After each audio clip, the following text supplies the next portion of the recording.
Hey, starting out solitary.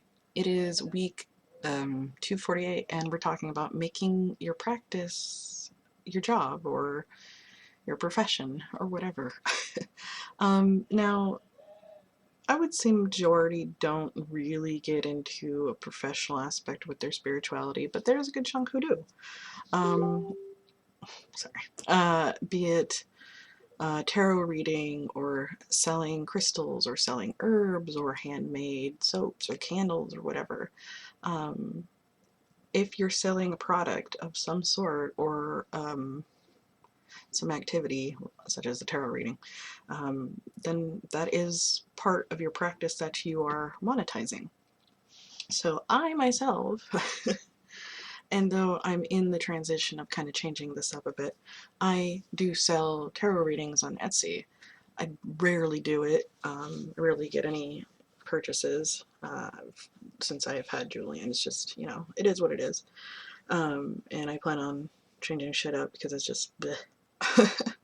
um, but for me, it took a couple of years before I chose to do that.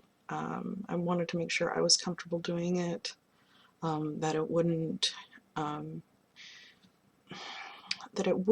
interrupt anything mundane in my life, like dealing with my children or child at the time, or family stuff, or higher priority things than getting some extra cash for something I enjoy doing.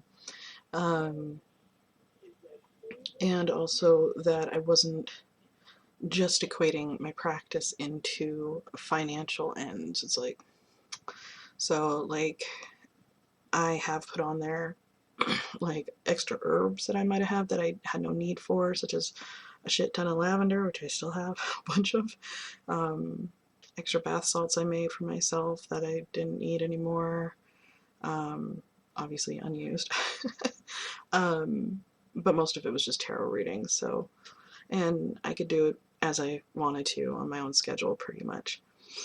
Um, and I will say, since I've really stopped reading for the most part in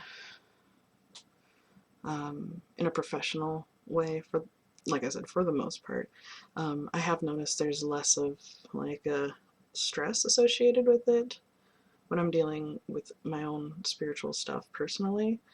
Um, I don't feel like there's an expectation from other people's to be at some type of standard. Um,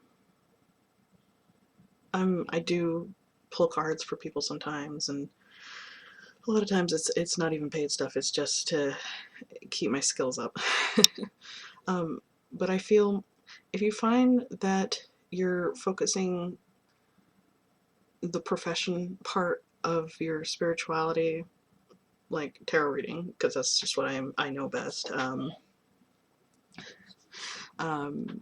that if you feel like it's taking over the spiritual part of it, and you're focusing more on like the financial part, unless it's for survival, because some people can make a pretty penny from it, but most I think do it either for fun or just as some extra cash, so they don't have it as a priority. Number one, um, if I'm not really choosing my words really well, but like if you find that all of your energy is going into the professional part and you notice that you're not doing it in your spiritual part anymore, alone, separate, you may want to reevaluate if it was a good idea or if it's a good idea to continue doing that. Because if it's a really important part of your spirituality, and maybe it isn't anymore, and that's fine.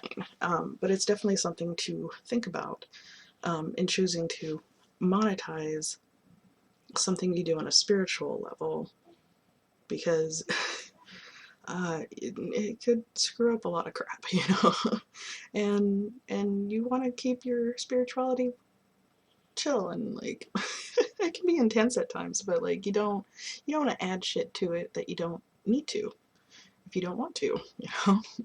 So that's my thought on it this week. Let me know what you guys think. Bye.